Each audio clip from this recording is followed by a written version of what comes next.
Good afternoon. अच्छा तो हम गुड आफ्टरनून। हाँ जी, हम लास्ट क्लास में कहाँ थे? फ्रिक्शन किया था हमने, राइट? Angle of friction. हाँ जी, एंगल ऑफ फ्रिक्शन किया था। आज हम angle of sliding, angle of repose बोलेंगे, ठीक है?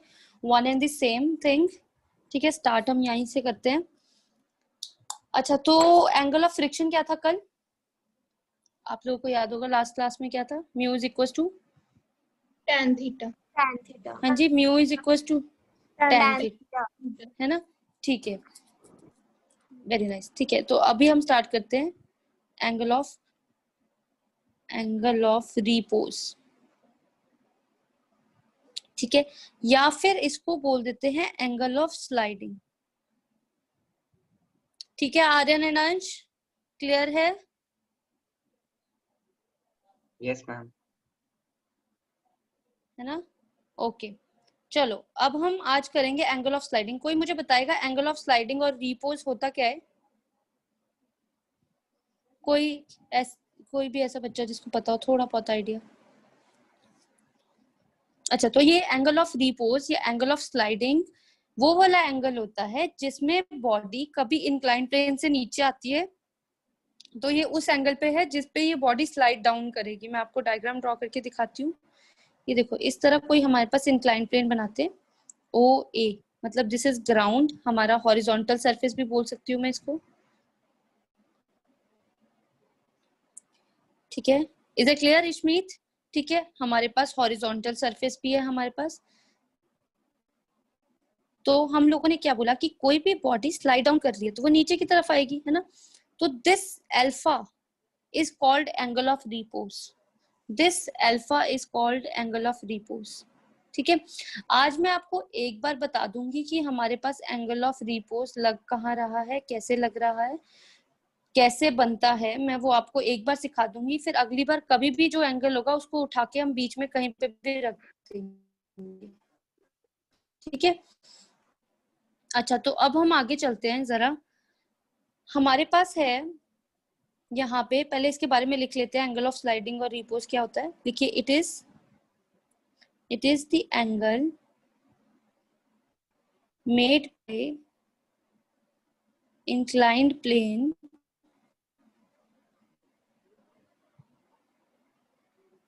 with horizontal surface at which the body placed on it just begins to slide down। मतलब ये वो वाला एंगल है जैसे कि अगर मैं कोई बॉडी रखती हूँ, let it be a cap, कोई कैप रखती हूँ, ठीक है? ये वो वाला एंगल है कि किसी इंक्लाइन प्लेन पे इतना लगा कि ये बस स्लाइड करना स्टार्ट कर दे, तो ये स्लाइड डाउन करना स्टार्ट कर दे, ठीक है? हमारे पास okay. It is also called the angle of sliding and is denoted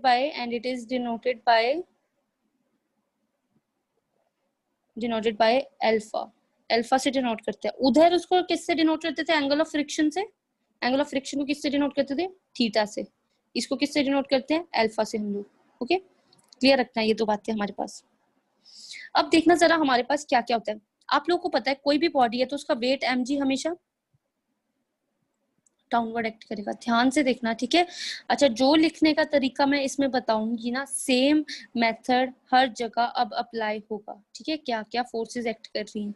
एक फोर्स तो वेट mg एक्टिंग डाउनवर्ड, क्योंकि इस बॉडी का कुछ मास m होगा और वेट mg जो होगा वो कहाँ पे एक्ट करेगा? डाउनवर्ड एक्ट करेगा हमारे पास, ठीक है? अच्छा, तो जो एंगल होता है हमारे पास r, जो हमेशा r होता है नॉर्मल रिएक्शन, ये it is always perpendicular to the surface होता है।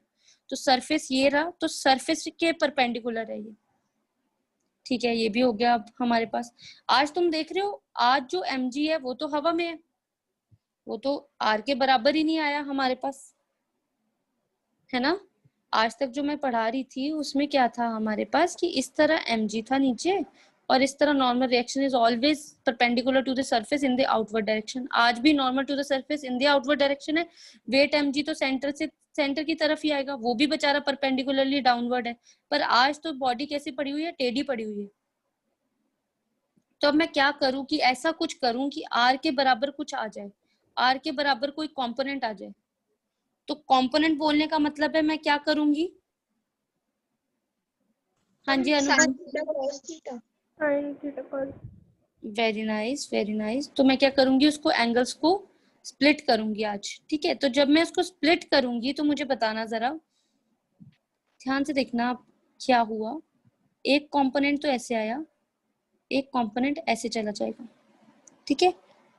अब मैं आपको एक बात सिखाती हूँ, हमारे पास ये जो एंगल बनता है ना, ये एंगल यहाँ पे बनेगा अल्फा। ये किसी भी थ्योरी या किसी भी बुक में आपको एक्सप्लेन नहीं किया होगा कि ये अल्फा एंगल यहाँ पे कैसे आया आपके पास। ये वाला जो एंगल होता है ना, ये यहाँ पे बनता है, ठीक है। ये बनता कैसे है, मैं इसका बेसिक आइडिया आपको दे देती हूँ, सो दैट कि आप लोगों के दिमाग में ऐसे डाउट्स आना रहे कि आया कैसे और कहाँ से आया, ठीक है। ये देखो, अगर कोई बॉडी ऐसे है और उसने एंगल यहाँ पे बनाया अल्फा, ठीक है, हमारे पास यहाँ पे कोई बॉडी होगी तो उसके यहाँ पे भी एंगल हमारे पास अल्फा बनता हुआ मिल रहा है ना। तो आप लोग देख पा रहे हो कि अगर हमारे पास इस तरह एक प्लेन क्रिएट करूं तो ये 90 डिग्री आ गया, ठीक है। इस तरह एक प्लेन क्रिएट करूं तो ये भी हमारे पास एंगल आ गया। बात समझ आ रही है? बात समझ आ रही है आप लोगों को? अच्छा, तो on the same side of transversal ये भी अल्फा बनना था, ये अल्फा, तो ये पूरा 90 डिग्री बन रहा है, तो this angle will be 90 minus alpha, है ना। तो इसका मतलब ये वाला एंगल क्या हो गया, अल्फा, तो ये वाला भी एंगल कितना हो गया, 90 माइनस अल्फा। तो अगर मैं 360 की एक लाइन बनाऊं, तो अगर इस वाले के साथ आपके पास अल्फा बना, तो इन दोनों के बीच में यहाँ पे ये पूरा 90 डिग्री बनेगा। तो ये कितना हो गया आपके पास, 90 माइनस अल्फा, तो ये भी क्या बन गया, अल्फा। तो ऐसे ही हुआ हमारे पास। ये देखो, एक ट्रांसवर्सल दूसरा ट्रांसवर्सल, दोनों की सेम साइड पे कॉरेस्पॉन्डिंग एंगल्स अल्फा अल्फा, ठीक है। बीच में एक सेंटर में हाफ लाइन है, तो ये क्या बोलता है, कहता है कि हम दोनों के बीच में ये पूरा और ये पूरे के साथ कहता है 90 माइनस अल्फा है, तो ये भी अल्फा और इधर भी 90 माइनस अल्फा। तो यहाँ से ये एंगल आया था। तो ये वाली जो थ्योरी है ना, ये सारा मैथ्स आ जाता है। तो इस मैथ्स के कारण आप लोगों को यहाँ पे सिखाया नहीं जाता कि ये अल्फा कैसे आया, बट सीधा टीचर्स बोल देते हैं कि अगर हमारे पास यहाँ पे एंगल ऑफ स्लाइडिंग है तो बीच में भी एंगल अल्फा बन गया। अच्छा, तो जिसके साथ अल्फा बनता है उसके उस बाजू के साथ, ध्यान से सुनना, उस आर्म के साथ। अच्छा, अब तुम्हारे में से कुछ पूछेंगे कि इसको ऐसे ही क्यों ब्रेक किया, तो मैं आप लोगों को सिखा दूं कि ये देखो, ये ऐसे हवा में था mg, तो जब भी किसी कंपोनेंट में तोड़ना होता है तो मैं ऐसे राइट एंगल बना देती हूँ। तो अगर इधर अल्फा आया तो जिस बाजू के साथ अल्फा बनता है, जिस आर्म के साथ अल्फा बनता है, एक तो यही रहा, उसको हम बोलते हैं mg cos अल्फा, और दूसरी क्या बन जाएगी, mg sin अल्फा, ठीक है। क्लियर? जिन बच्चों को नहीं भी पता था तो उन लोगों के लिए मैंने बता दिया। तो इसका मतलब यहाँ पे कौन सी आ जाएगी, mg cos अल्फा, और यहाँ पे कौन सी आ जाएगी, mg sin अल्फा। बन गया? कोशिश करना अगर आप डिफरेंट पेन से करो तो it would be very appreciable. Different pen से मार्क करोगे तो यहाँ पे आपको बड़ा क्लियर रहेगा। अच्छा, तो आर को कौन बैलेंस कर रहा है, mg cos अल्फा। पर आप लोगों ने एक कहानी स्टोरी सुनी होगी कि मैंने क्या बोला कि body will start sliding down, body नीचे की तरफ स्लाइड डाउन करना स्टार्ट हो जाती है। तो बॉडी जब नीचे की तरफ स्लाइड डाउन करना स्टार्ट हो जाती है तो इसका मतलब ऊपर की तरफ क्या लग रही होगी उसके, tangent to the surface. Aryan? Friction. Yes, very nice Nishu. Nishu and Aryan, हमारे पास, चलो कोई बात नहीं, हो जाता है। लिखो अब यहाँ पे, ठीक है, आपको समझ आ रहा है यहाँ पे, अब इसका मतलब फ्रिक्शन लग रही है। तो आप लोग नोटिस कर रहे हो कि हमारे पास, मैं यहाँ पे अगर वर्ड्स में लिखूं, if I am writing it in words, तो हमारे पास कैसे होगा, देखो जरा, अभी मैं थोड़ा थ्योरी में समझाती हूँ तो आप लोग को पता चल जाएगा। Consider a body of mass m, मैंने एक बॉडी कंसीडर की small m, placed on an inclined plane, ठीक है, ओ बी ले लेते हैं, इंक्लाइंड प्लेन ओ बी, ठीक है, ये इंक्लाइंड प्लेन है ओ बी, ठीक है। The angle of plane is alpha, angle of plane alpha with the horizontal. Plane की ब्रैकेट में लिख लो, इंक्लाइंड प्लेन की बात हो रही है, ठीक है। समझ आया? तो उन्होंने ये सारा डाटा बता दिया कि हमने कोई बॉडी ली जिसका मास m है, इंक्लाइंड प्लेन जो है वो अल्फा एंगल बना रहा है हॉरिजॉन्टल के साथ, ठीक है। ओके, तो अब हम बोलते हैं कि let the body just begin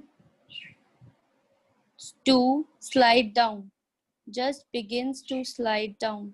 मैं ये सोचती हूँ कि बॉडी एकदम से नीचे आने लगी, आ गई बॉडी एकदम से नीचे, तो कौन कौन सी फोर्सेस एक्ट कर रही होंगी? लिखिए, forces acting on a body will be. कौन कौन सी फोर्सेस एक्ट कर रही है, जल्दी बताओ। फ्रिक्शन नहीं, सबसे नो सबसे पहले आपने बताना है वेट mg। सबसे पहले हमेशा डिस्कस करना है वेट mg। वेट mg भी तो फोर्स ही एक तरह की, F is equal to ma, तो ma की जगह पे आज mg ले लिया है। वेट mg एक्टिंग कहाँ पे? वर्टिकली डाउनवर्ड, ठीक है, डाउनवर्ड, वर्टिकली डाउनवर्ड, एकदम से वर्टिकल लाइन के डाउनवर्ड डायरेक्शन में है ये हमेशा, ठीक है। साथ में डायरेक्शन जरूर देनी है। दूसरा नॉर्मल रिएक्शन, हाँ जी बताओ, normal reaction acting perpendicular to the surface. Very nice, vertically upward and perpendicular to the surface OB। किसके परपेंडिकुलर होनी चाहिए? हमेशा इस सरफेस के परपेंडिकुलर होनी चाहिए, ठीक है। ये बात याद रखना, R should always be perpendicular to the surface, okay. हाँ जी, अब आइए थर्ड कौन सी लग रही है? फ्रिक्शन। फ्रिक्शन लग रही है हमारे पास, friction acting tangential, acting tangentially, ठीक है। तो ये तीन प्रॉपर्टीज हमने लिख दी। इज इट क्लियर सबको? अब पूछो कोई बात, जो कोई भी बच्चा है जिसको ये बात नहीं समझ आई। क्लियर है? आई होप ये क्लियर है सबको, ठीक है। ओके, तो यहाँ तक सबको क्लियर है। डायग्राम बना लिए सबने? अगर डायग्राम बना लिए तो बता दो, ठीक है। फिर मैं पेज टर्न कर दूंगी, तो आप लोगों के पास मैं ज्यूम करके चल रही हूँ कि डायग्राम है। तो अगले स्टेप में मैं basically what I am writing मैं बोलूंगी कि मैं रिजॉल्व कर रही हूँ mg को दो कंपोनेंट्स में, ठीक है। Ma'am, can you show that चलो force is acting? Second point. Please, force acting हमारे पास, normal reaction are acting vertically upward and perpendicular to the surface OB. Third is friction acting tangentially.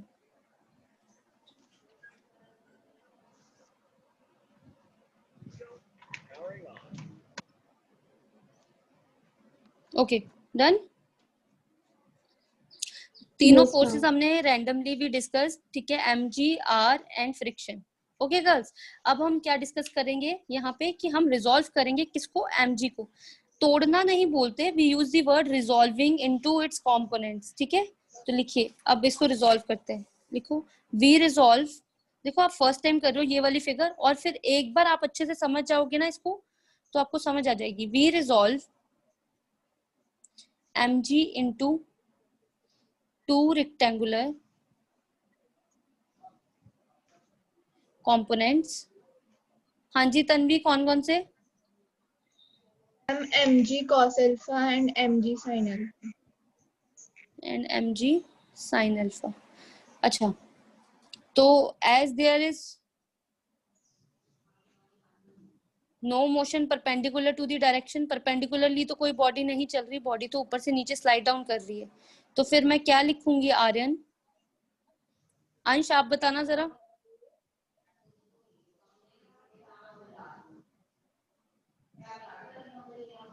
हाँ जी, last class में कोई नया बच्चा भी enter किया था, क्या नेम था? आंचल, आई गेस आंचल है ना। आंचल आप बताना, Yes, as ma'am. There is no motion in the direction perpendicular to incline plane, कोई भी इंक्लाइन प्लेन के परपेंडिकुलर तो डायरेक्शन नहीं जा रही, ठीक है। डायरेक्शन तो जो स्लाइड डाउन हो रहा है वो नीचे की तरफ आ रहा है, तो इसका मतलब फोर्सेस क्या होंगी आपस में? यहाँ पे देख के बताओ कौन कौन सी फोर्सेस किस किस के इक्वल होगी। अब mg तो कंसीडर ही नहीं करेंगे क्योंकि mg दो कंपोनेंट्स में टूट गया। अब mg का ये वाला पोर्शन नहीं देखेंगे, हम सिर्फ mg sin alpha and cos alpha को देखेंगे। तो कौन किसको बैलेंस कर रहा है? Normal mg cos reaction mg cos alpha will be equal to normal reaction and दूसरी mg दूसरी sin equation. alpha equal to friction. friction ठीक है, वेरी नाइस। ठीक है, तो अब हम लिखते हैं ओके सो हेयर। अच्छा तुम ऐसे भी बता दोगे कि ये कौन सी फ्रिक्शन लग रही है? स्टैटिक कौन सी फ्रिक्शन हो सकती है?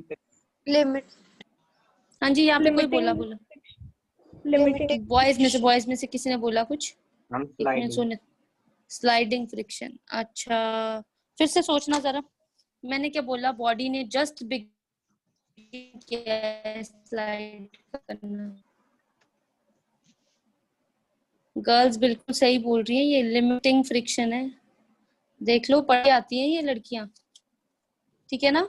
लिमिटिंग फ्रिक्शन है क्योंकि लिमिटिंग फ्रिक्शन ही तो maximum value of static friction थी। पहले वो रेस्ट पे, बॉडी के इंक्लाइन करने पे उसने अभी चलना स्टार्ट ही किया है। तो limiting friction is the friction जिस पे अभी चलना स्टार्ट होगा ही अभी। ठीक है, तो अब हम बोलते हैं हेयर हमारे पास। तो आपने बोला कि mg cos alpha will be equal to r, number 1 equation. ठीक है, as body is in static equilibrium में मेंटेन रखने के लिए, स्टैटिक इक्विलिब्रियम में मेंटेन रखने के लिए mg sin अल्फा जो होना चाहिए वो लिमिटिंग फ्रिक्शन के बराबर होना चाहिए। Number 2 FLL, this is FL। अगर किसी को कंफ्यूजन ऐसे F से, तो मैं दोबारा से बना देती हूँ। FL, F के पैर में L है, स्मॉल l, लिमिटिंग फ्रिक्शन। ठीक है, डिवाइडिंग। देखो ऊपर ना हमें tan बनाना होता है बेसिकली, तो tan बनाने के लिए डिवाइडिंग 2/1। ठीक है, तो mg sin alpha mg cos alpha will be equal to FL by R। तो mg से mg कैंसिल, ये इधर हो गया tan अल्फा। क्या मुझे कोई बता सकता है FL by R क्या होता है? coefficient of static friction mu s mu S कहाँ है? म्यू एल है ना लिमिटिंग। ठीक है, आप वहां पे यूज करो। ठीक है, जर्नलाइज लेके चल रहे हैं हम म्यू को, जर्नलाइज। ठीक है, एक ही कोफिशिएंट आएगा, उसको ये लेके चलते हैं। अच्छा तो एक बार याद करना जरा, तुम लोगों को पता चला अभी पीछे मैंने क्या करवाया था? एंगल ऑफ फ्रिक्शन करवाया। आज मैंने करवाया एंगल ऑफ रिपोज। तो एक आया mu is equal to tan alpha, दूसरा आया mu is equal to tan theta. तो पेपर में क्वेश्चन क्या आता है उनका 3 मार्क्स में, वो भी प्रूफ करना, ये भी प्रूफ। फिर बाद में वो पूछते हैं रिलेशन निकालो, relation between angle of friction and angle of repose. तो who will explain the relation?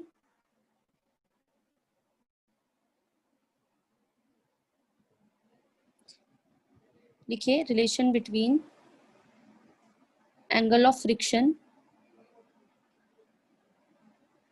Theta and angle of repose alpha. ठीक है, किसी को भी कोई बात क्लियर नहीं है, they may ask again and again. ठीक है, क्योंकि ये बहुत इंपॉर्टेंट बातें हैं। तो इसका मतलब वी नो, क्या पता है हमें? Mu is equal to tan theta, पिछली बार ही सॉल्व करवाया equation number 1। Also mu is equal to tan alpha, second equation. From 1 and 2 tan theta is equal to tan alpha. तो इसका मतलब angle theta is equal to angle, तो इसका मतलब angle of friction will always be equal to angle of repose. Okay, got it? समझ आ जानी चाहिए ये बात। ठीक है, अब आगे चलते हैं। नेक्स्ट क्वेश्चन लिखिए जरा, it is very easy question. A ball rolls on ice with v is equals to 14 meter per second and comes to rest after traveling distance of 40 meter। अच्छा, कुछ बच्चों के क्वेश्चन आते हैं, खैर अभी तक तुम लोगों ने तो पूछने नहीं स्टार्ट किए, पर कुछ बच्चे ऐसे बोलते थे कि हमें कैसे पता चलेगा कि हम यहाँ पे इक्वेशन ऑफ मोशन लगाएं, हमें कैसे पता लगेगा कि हम ये वाला फॉर्मूला लगाएं। चलो अगर तो कैलकुलेट में लिखा है तब तो बता दिया, हमने आंसर दे दिया, पर हमें कैसे पता चलेगा कि हम स्टार्ट कैसे करें। तो आपको बताती हूँ, उन्होंने लाइंस में हिंट दे रखा होता है। देखो उन्होंने वर्ड बोला comes to rest, comes to rest का मतलब है फाइनल वेलोसिटी जीरो, इनिशियल कुछ दे रखी है। तो ऐसा जब डाटा गिवन होगा ना, तो डाटा बताता है आपको कि आपको इक्वेशन ऑफ मोशन यूज करनी है, वो भी वो वाली जिसमें बी एंड यू आ रहा हो। ठीक है, 40 मीटर फाइंड, आपको फाइंड क्या करना है, find coefficient of friction between ball and ice. Very easy and जल्दी। I hope now boys will give me the answer. ठीक है हर्ष गुप्ता जी, अनुभव आपको समझ आ रहा है? Yes, ma'am. स्नेहा, रिया, तन्वी, सरीन, तन्वी तो वही वाली तन्वी है ना, एक ही तन्वी है, ओके। कुणाल ठाकुर जी, आपको आ रहा है समझ? Do you get it? Yes, ma'am. Angelina, Yes, ma'am. Good. तो फटाफट न्यूमेरिकल निकालो, चलो। Excuse me, ma'am. हाँ जी please. Ma'am, on the previous page, ma'am, FL stands for limiting friction. Yes, limiting friction. आपने लास्ट लेक्चर नहीं लगाया था? आपने लास्ट लेक्चर नहीं अटेंड किया? No, ma'am, video last two नहीं लगाए। तो फिर आप ऑडियो जो वीडियो रिकॉर्डिंग्स है मतलब उसकी सुन ली थी मैम, एक लेक्चर की तो दूसरे की किस? इंस्टीट्यूट। ठीक है ठीक है।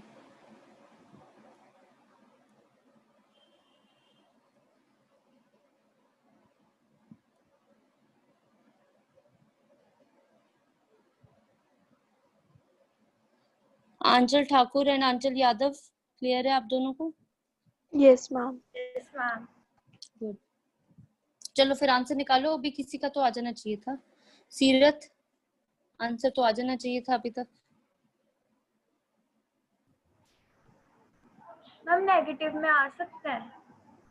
क्या नेगेटिव में आ रही है मैम 0.5। आंसर? नहीं। Acceleration negative में आ रही है मैम। यस, एक्सेलरेशन नेगेटिव में आएगी। यस मैम, एक्सेलरेशन आ रही है नेगेटिव में। कितनी आई एक्सेलरेशन गर्ल्स आप सबकी? -4.9 मीटर पर सेकंड। 49.20। 49/20 के 196/20/80। -4.9। चलो मैं देखती हूँ, एक मिनट मैं सॉल्व करती हूँ, साथ के साथ चेक कर लेना, वरना ये लड़के बैठे रहेंगे, ये करेंगे ही नहीं कुछ भी, है ना बॉयज?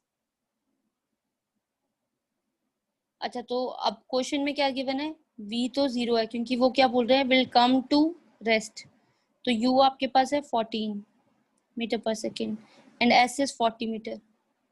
तो ऑलमोस्ट सारा डाटा गिवन है। तो माइनस ऑफ 196, ठीक है, is equal to 80s 80a, sorry, a is equal to -196/80 meter पर सेकेंड स्क्वायर। ठीक है, ये एक्सेलरेशन है। अच्छा अब क्या बोल रहे हैं कि बॉल जो है ना वो स्टॉप हो जाती है आफ्टर ट्रेवलिंग सम डिस्टेंस। ठीक है, तो इसका मतलब जो फोर्स होगी उसके ऊपर कुछ ना कुछ फ्रिक्शन लग रही है ना? तो जो फोर्स है उसके ऊपर वो जो फोर्स होगी उसके बराबर फ्रिक्शन होगी, तभी तो आपस में ये कैंसिल कर रहे हैं। तो एम इज इक्वल टू किसके बराबर आ जाएगा, म्यू इंटू आर।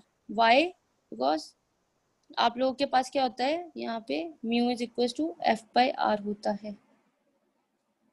तो M A is equal to mu into, इसकी जगह भी mg लगा दें क्योंकि r भी किसके बराबर होता है, mg। देखो इसके न्यूमेरिकल सॉल्व करने का ट्रिक ही यही है हमेशा, a is equal to mu by g, coefficient of friction निकालना है तो mu is equal to a/g। तो a कितना है 196/80 इंटू 1/9.8, 196/80 80 इंटू 80 है ना ये आंसर, 40 मीटर इंटू, हाँ तो ये हो गया 10/98। तो ये कितना चला गया, 4 का ही है ना ये, नहीं ये क्या 2 सा, ठीक है। और फिर ये गया यहाँ पे 0 से 0 कैंसिल, और ये 4, तो इट इज 1/4, इट इज 0.25, ठीक है। फिर coefficient of friction shell never be negative, why, because ये तो एक नंबर है ना, सेम रेशियो बाय समथिंग। तो आपको वहां पे नेगेटिव साइन क्या दिखा रहा है कि जो फ्रिक्शन है वो फोर्स के ऑपोजिट लग रही होगी। जो एक्सेलरेशन है वो रिटार्डिंग फोर्स है एक तरह, क्योंकि बोलता नहीं है वो कि कुछ समय के बाद आके वो रुक जाती है, it will stop.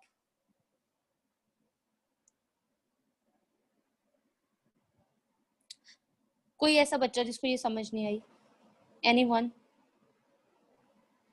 Ma'am repeat करना एक बारी दोबारा से देखो सारा। पूरा न्यूमेरिकल मैं रिपीट करती हूँ। देखो आपके पास क्या बोला उसने क्वेश्चन में, कि जो बॉल है वो कोई आइस के ऊपर रोल कर रही है और फिर वो रेस्ट पे आ जाती है, ठीक है। तो वेलोसिटी वैसे v लिखा हुआ है, पर आपको देखना बाद में रेस्ट पे आती है, इसलिए u v is equal to 0, final velocity 0। तो वो जो गिवन है वो दैट इज इनिशियल वेलोसिटी, ठीक है। डिस्टेंस जो उसने ट्रेवल किया वो 40 मीटर ट्रेवल किया, तो v square minus u square is equal to 2as का फॉर्मूला लगा के, हमने ये वाला फॉर्मूला लगा के 0 माइनस 14 का square 196 is equal to 80a। तो यहाँ से एक्सेलरेशन आ गई। फिर उसने बोला कि अब बताओ मुझे फाइंड आउट क्या करना है, coefficient of friction mu find out करना है, और कोई तरीका तो है नहीं जहां से कोफिशिएंट फ्रिक्शन आ जाए। पर ये बोल रहा है कि वो कुछ समय के बाद जाके बॉडी रुक जाती है, तो इसका मतलब रिटार्डिंग फोर्स जो है that will be equal to our frictional force, ठीक है। तो पर रिटार्डिंग फोर्स तो ma है, तो वो मैंने निकाल दी, मैं वैल्यू सब्स्टिट्यूट कर दूंगी। फ्रिक्शनल फोर्स स्मॉल f होती है, पर स्मॉल f तो गिवन नहीं है, कुछ गिवन नहीं है, तो इसलिए हम उसको चेंज कर दे म्यू इंटू आर में, क्योंकि तभी तो आएगा coefficient of friction, mu into R. R के लिए आर डायरेक्टली तो गिवन नहीं है, पर m इंटू जी हमें पता होता है, तो मास इंटू जी, तो मास भी क्वेश्चन में गिवन नहीं है तो कैंसिल हो जाएगा, a into mu is equal to g, और वैल्यू सब्स्टिट्यूट करके मेरे पास आंसर आ गया। यहाँ पे स्टेप जो है ये आपको खुद से सोचना है कि बॉडी कुछ टाइम के बाद आके रुक रही है। मैंने आपको एग्जांपल भी दी थी कि कुछ टाइम के बाद आके चीजें स्टॉप कर जाती है, क्यों? क्योंकि उसके ऊपर फ्रिक्शन एक्ट करती है। तो आपको इतना बताना है कि जो फोर्स से वो चल रही होगी, फिर जो फ्रिक्शनल फोर्स है उसके ऑपोजिट लगी होगी, तभी तो वो आके स्टॉप की, क्योंकि frictional force should be equal to the force applied. Friction के पहले लेक्चर में ही सिखा दिया था ये, ठीक है, क्लियर है? Yes ma'am. ठीक है, आई होप।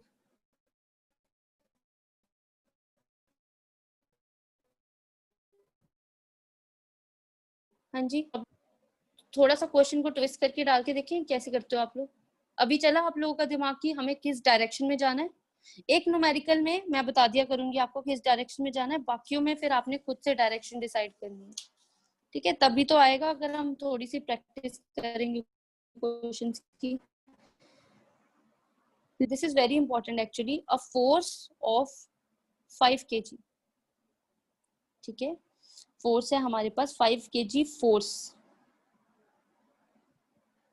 ठीक है। कोई मुझे बताएगा ये कौन से यूनिट्स है बॉयज में से? 1 यूनिट।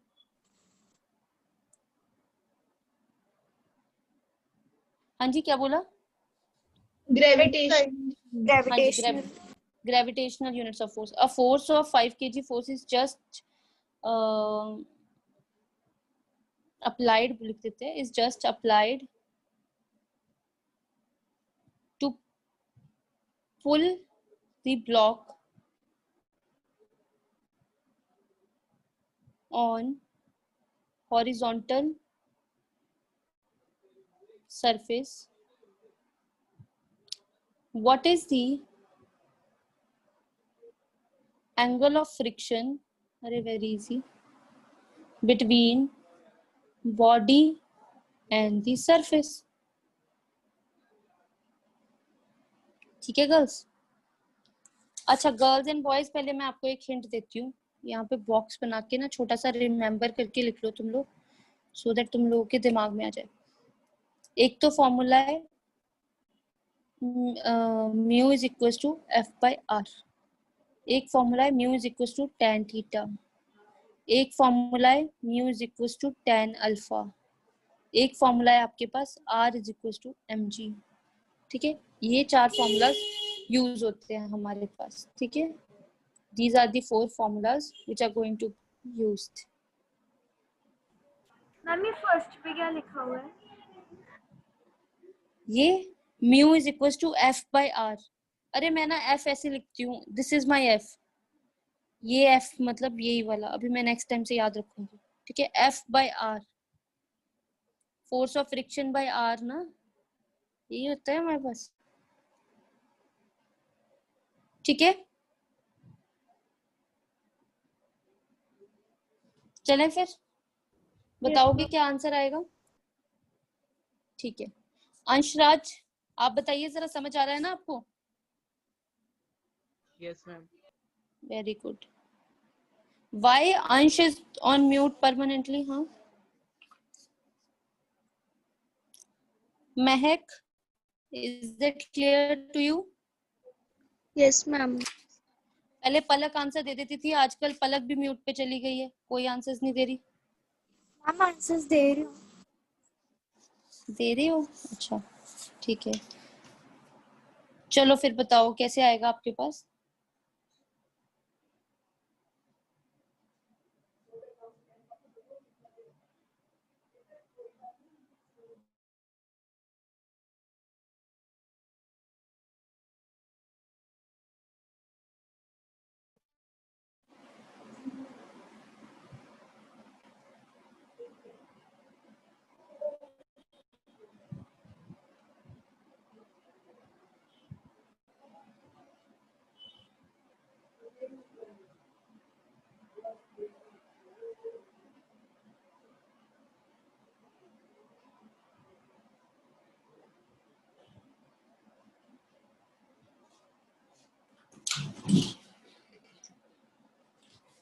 हाँ जी, आया किसी का आंसर यहाँ पे?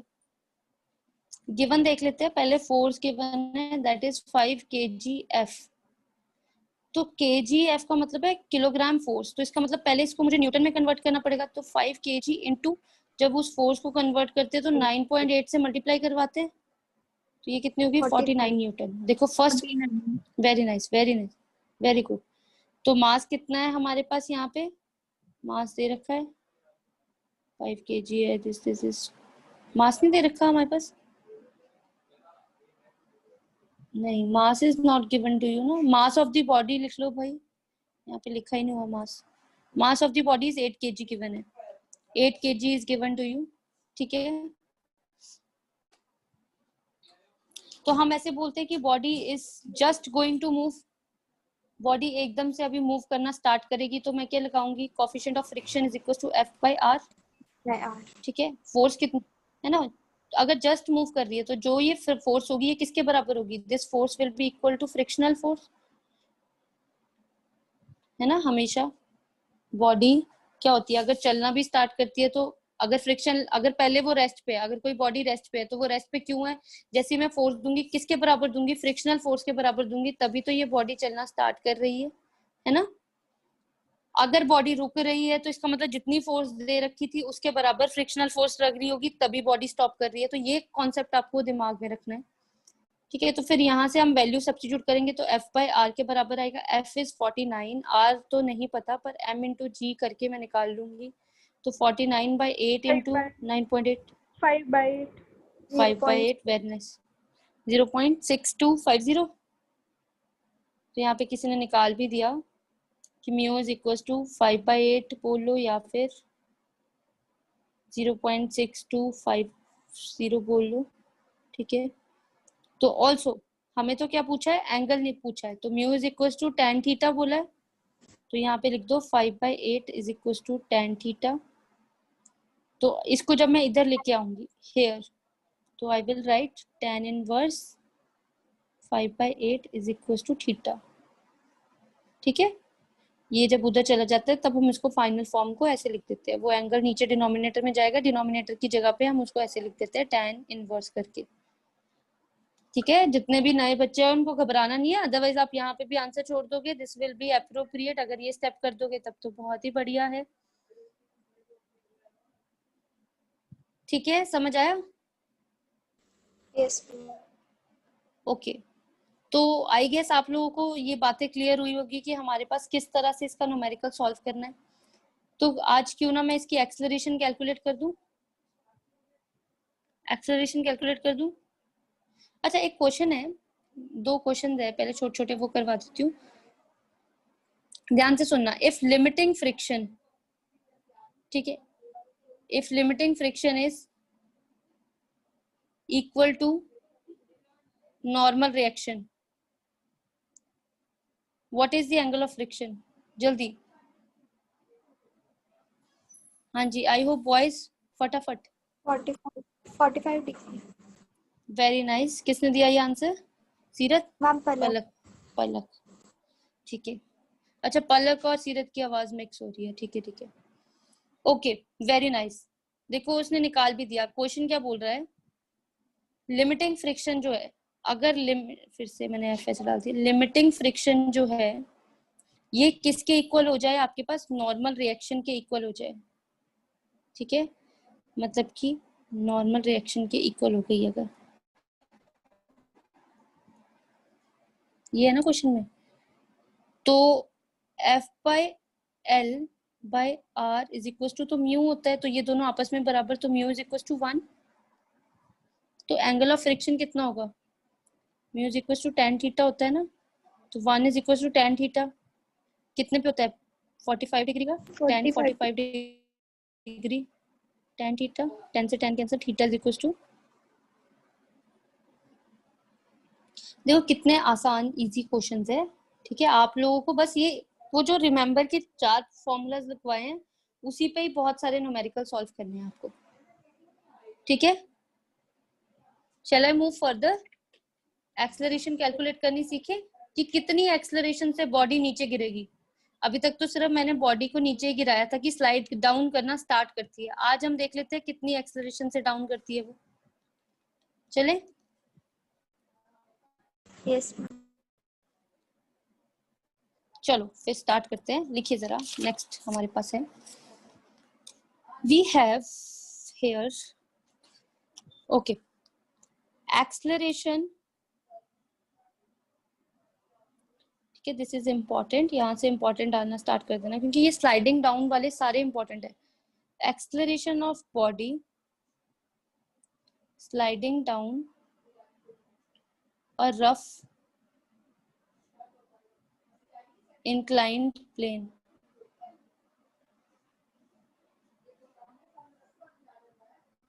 एक बात बताओ जरा तो मुझे, एक बात बताना, बॉडी स्लाइड डाउन करना कब स्टार्ट होगी,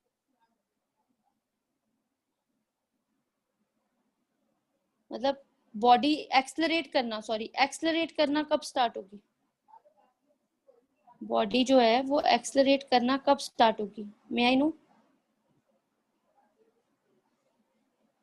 कोई एक बच्चा प्लीज आंसर दे दो, ध्यान से क्वेश्चन मेरा, बॉडी एक्सेलरेट करना कब स्टार्ट होगी,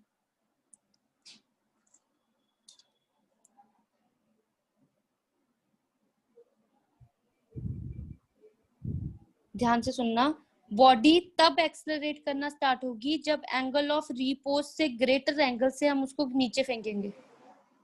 एंगल ऑफ रिपोज पे क्या होता था, body just Slide. Yes Just just begins to slide, yes just moves, just begins to slide, है ना। अगर मैं उससे ग्रेटर एंगल पे दे दूंगी तो बॉडी मूव थोड़ा ना करेगी, बॉडी तो एक्सेलरेट होके फटाफट नीचे फॉल करेगी। गॉट इट, समझ आ गई ना बात तुम्हें। अच्छा, कई बार क्या होता है कि अगर आप ऐसे देखो, ऐसे इंक्लाइन प्लेन बनाया तो इस पे कोई चीज रखोगे वो नहीं गिरेगी, इस पे रखोगे नहीं गिरेगी, इस पे रखेंगे तब वो गिर जाएगी एकदम से, समझ आई। तो मतलब वहां पे हमारा एंगल ऑफ थीटा जो होगा, एंगल ऑफ इंक्लिनेशन जो होगा वो पक्का से ग्रेटर हो गया होगा, कौन से एंगल से, Angle of repose. Very nice, angle of repose से, ठीक है। बॉयज आप लोगों को भी समझ आ रहा है कि नहीं, consider a body of mass m, all right, placed on rough inclined plane। देखो मैंने जैसे जैसे मैं लिखती जाऊंगी वैसे वैसे मैं डायग्राम में एडिट करती जाऊंगी। इंक्लाइंड प्लेन OB, ठीक है, making angle theta with horizontal. अच्छा, कई बच्चे ना अपने दिमाग में डिफॉल्ट रख लेते हैं कि एंगल थीटा तो हमेशा फ्रिक्शन ही होता है, तो इसको क्यों नहीं बोला। तो अब यहाँ पे थीटा क्वेश्चन का थीटा होगा, अब हर टॉपिक का नया थीटा आएगा, ठीक है। This is the angle theta, ठीक है, विद दी हॉरिजॉन्टल। हॉरिजॉन्टल के साथ उसने एंगल थीटा बनाया इंक्लाइंड प्लेन में, ठीक है। हॉरिजॉन्टल ओ ए है हमारे पास। वी एज्यूम दैट, क्या किया मैंने assume, that the theta will be greater than alpha, so that body slide down with acceleration। आज बॉडी चलना स्टार्ट ना करे, एक्सेलरेशन के साथ फटाफट से नीचे आए विद सम एक्सेलरेशन ए। तो देखो उसके पास कुछ एक्सेलरेशन ए आ गई। अच्छा, तो फटाफट से फोर्सेस एक्टिंग ऑन बॉडी फटाफट लिखवाओ मुझे। एक तो वेट mg नीचे की तरफ, नॉर्मल रिएक्शन अपवर्ड, यहाँ पे एंगल बन गया, तो ये कौन सा एंगल बना, थीटा, तो mg cos थीटा। यहाँ पे एंगल जो बना that is mg, sin theta. इधर जो लगी वो क्या लगी, Friction. फ्रिक्शन, ठीक है ना। अच्छा, कई टीचर्स क्या करते हैं, ये फ्रिक्शन को उठा के ना इसके बराबर लगा देते हैं, मतलब ऐसे बना देते हैं, बॉक्स ऐसे होगा, तो इस तरह से mg sin थीटा और इधर को फ्रिक्शन लगा देते हैं, one and the same thing. मैं अपनी थोड़ी बात पे टिकी हुई हूँ, क्योंकि हम लोगों के पास हमने बात डिस्कस की थी कि वो ऑलवेज टेंजेंशियल होती है, ठीक है। तो पर इसकी और इसकी डायरेक्शन ऑपोजिट है, तो they are working in the opposite direction, ठीक है। Got it. आप उठा के इसको ऊपर भी ड्रॉ कर सकते हो, आपकी अपनी मर्जी है, just to show that figure आपकी कितनी स्टैटिक इक्विलिब्रियम में, ठीक है। तो अब मैं फटाफट से लिखूं वेरियस फोर्सेस। समझ आ रहा है ना सबको, प्लीज बता दो मेरे को कोई भी ऐसी बात जो आप लोगों को नहीं समझ आई, क्योंकि अगर आपको डायग्राम आती है तो आपका आधा काम हो जाएगा। हर बार क्या लिखना है, पहले क्या कंसीडर किया, फिर various forces acting on the, next paragraph change करके, ऑन दी बॉडी आर, हाँ जी गर्ल्स फटाफट, weight mg 8 mg. Acting vertically downward, है ना। Second, normal reaction are perpendicular to the surface, Vertically upward. to the surface या vertically upward to the surface, OB, surface का नाम भी, ठीक है ना। हाँ, थर्ड, force of friction, तो सारा कुछ same, force of friction tangentially act कर रही, ठीक है, क्लियर। अच्छा, ये तो पीछे वाला ही सेम आ गया हमारे पास, तो लिखिए अब, चले। अच्छा, आज एक एक्सेलरेशन भी लग रही है नीचे की तरफ, इतना याद रखना। यहां तक सबने लिख लिया,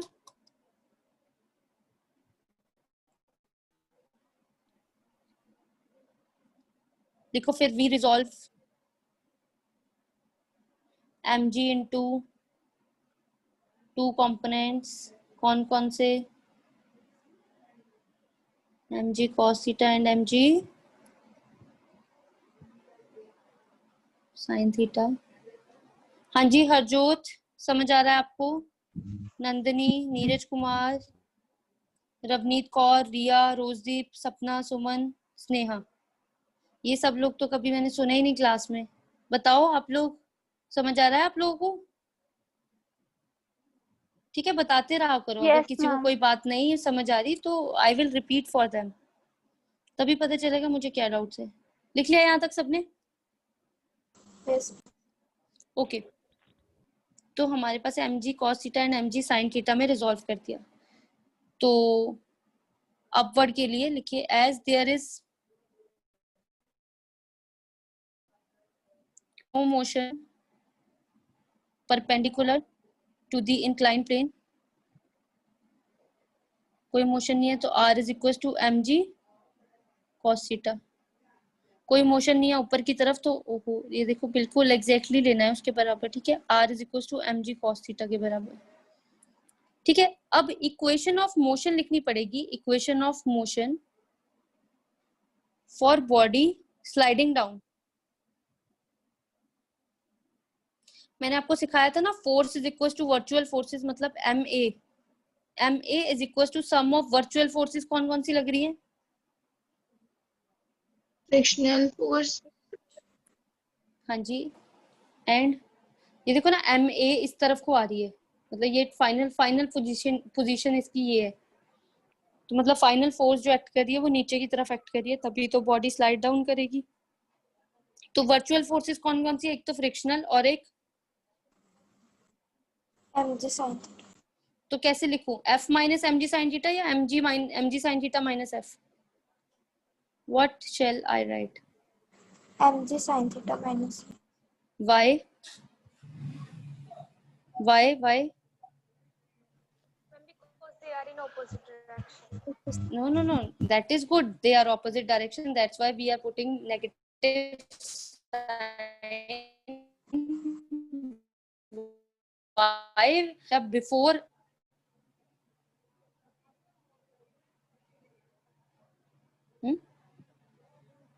because body is sliding down. अरे बुधू, बॉडी क्या कर रही है, स्लाइड डाउन कर रही है, तो इसका मतलब जो फाइनल टोटल फोर्स होगी वो किसकी वजह से आएगी, मतलब कौन सी बड़ी फोर्स हुई, mg sin थीटा बड़ी हुई, तभी तो वो फ्रिक्शन को ओवरकम करके नीचे को लेके आ रही है बॉडी को। तो this shall be our equation, ma is equal to total force will be equal to बड़ी फोर्स में से छोटी फोर्स को सब्ट्रैक्ट किया। पर मुझे पता था कि ये क्या होता है, mg sin थीटा होता है, और फ्रिक्शनल फोर्स को कैसे लिख सकती हूँ, म्यू इनटू आर, ब्रैकेट में लिख देना, mu is equal to F by R होता है, अगर किसी को भूल गया। ठीक है, और आर को और कैसे लिख सकती हूँ, ऊपर से क्वेश्चन में यूजिंग वन को यूज करके mg sin theta minus R को mg मत लिखा रहने देना, ऊपर से सब्स्टिट्यूट करना mg cos थीटा। थोड़ा सा और अच्छे से लिखते हैं, तो ma इज इक्वल टू, यहाँ से mg कॉमन निकाला, sign theta minus of mu cos theta, m से m कैंसिल किया। मुझे क्या कैलकुलेट करना था क्वेश्चन में, हेडिंग पढ़ना जरा। मैम जी ब्रैकेट में sin theta minus mu cos theta. नहीं, मुझे कैलकुलेट क्या करना था, acceleration. एक्सेलरेशन, है ना।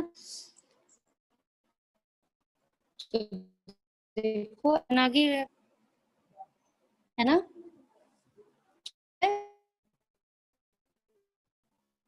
Is it good girls, and question बनानी लोगों को नहीं आ रही, I really want to clean this up. ये कैसे क्लीन करूं, आप ये बताओ मुझे, कैसे नहीं आपको पता लग रहा। मैंने आपको हमेशा क्या बोला, देखो जनरल केस समझाती हूँ, कोई भी फोर्स होगी will be equal to the sum of virtual forces, बार बार बता रही हूँ। वर्चुअल फोर्सेस का मतलब है, ध्यान से देखना, अगर बॉडी रेस्ट पे है तो मुझे बड़ा पता है कि mg, और ये देखो, ये अगर बॉक्स जो भी है ये रेस्ट पे है, क्या मुझे इसके ऊपर आर दिख रहा है, क्या मुझे mg दिख रहा है, नहीं दिख रहा ना, मुझे तो बस ये दिख रहा है कि ये चल नहीं रहा, तो ये रेस्ट पे है। तो इसका मतलब क्या हुआ मेरे पास, कि आर और mg लग रहे हैं पर झूठे लग रहे हैं, वर्चुअल है, हमें पता है कि लग रहे होंगे। तो मैं क्या बोल दूं, ma इज इक्वल टू, कौन सा बड़ा होगा, जो ऊपर की तरफ जाती हैं चीजें उसको यूजुअली हम ग्रेटर लेते हैं, जब वैसे केस में हम डिसाइड ना कर पाए तो आर माइनस mg लिख दूं। पर आपको पता है कि ये बॉडी किस पे है, रेस्ट पे है, रुकी हुई है, तो एक्सेलरेशन 0, तो आर माइनस mg, तो आपको पहले से ही सिखाया था ना, आर किसके बराबर, ऐसे लिखते हैं क्वेश्चंस। तो इस क्वेश्चन में क्या हुआ, वर्चुअल फोर्स क्या हुई, ध्यान से देखना, इस क्वेश्चन में वर्चुअल फोर्स क्या, टोटल फोर्स क्या हुई, F, वर्चुअल फोर्स कौन सी हुई, mg sin थीटा, क्योंकि नीचे की तरफ आ रहा था तो ये बड़ा, माइनस ऑफ फ्रिक्शन, तो F को कैसे लिखती हूँ जर्नल में, ma, तो mg sin theta minus F, तो यहाँ से एक्सेलरेशन आ जाएगी, है ना। आप लोगों को पता होना चाहिए ये सारी कहानी। लिखो फिर अभी फर्स्ट पॉइंट लिखो, इसके नीचे स्पेशल केस मार्क करके, मेरे यहाँ तो स्पेस नहीं है इसलिए स्पेशल केस। एक्सेलरेशन इज किससे इंडिपेंडेंट है, acceleration is independent of the mass of the body.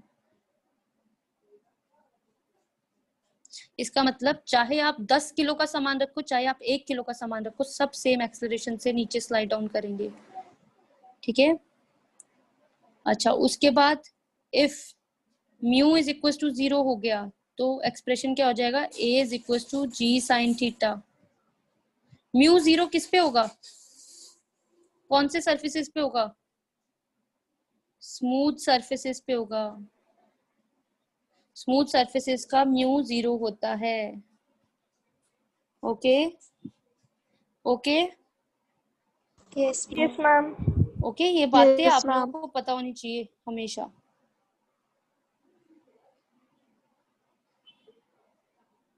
ठीक है, थर्ड केस लिखते हैं, ए जी, और यहाँ पे देखो वही एक्सप्रेशन है, बस जी को मैं नीचे ले आई, देखो ए के, इधर आएगा sign theta minus mu cos theta. आप लोग देखना जरा, sign theta minus mu cos theta हमेशा लेस देन 1 ही होगा। देखो साइन थीटा में से कुछ सब्ट्रैक्ट हो रहा है, तो it is always less than 1, इसलिए a by g is always less than 1। इसका मतलब acceleration is always less than g. तो अगर कभी आपका आंसर सॉल्व करते करते 9.8 या 10 से ऊपर चला गया ना नंबर, तो पहले ही सोच लेना ऐसे न्यूमेरिकल्स में आपने आंसर गलत कैलकुलेट किया है। व्हाई? बिकॉज क्वेश्चन क्या बोल रहा है कि हमेशा एक्सेलरेशन क्या होगी, less than acceleration due to gravity होगी। Okay, yes ma'am. पता चले आप लोगों को ये क्वेश्चंस? कोई ऐसी बात जो किसी को नहीं पता चली हो तो I will be repeating again. ठीक है, लाइट में ले आते हैं अगर आपको क्लियर नहीं है यहाँ पे।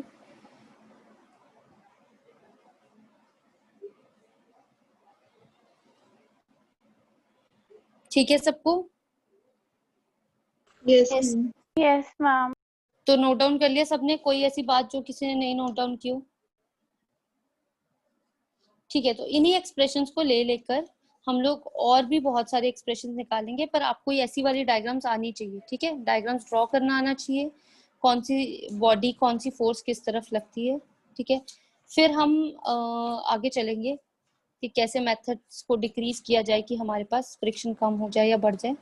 ठीक है, फिर 2-3 और 5 मार्क्स की डेरिवेशन ही है इस पूरे चैप्टर में आगे, तो दीज आर वेरी इंपॉर्टेंट। तो यहाँ से बहुत इंपॉर्टेंट चल रहा है, तो do not miss these classes. और कल जो भी बच्चे नए हैं उन सबको एक्स्ट्रा क्लास में मिलते हैं हम।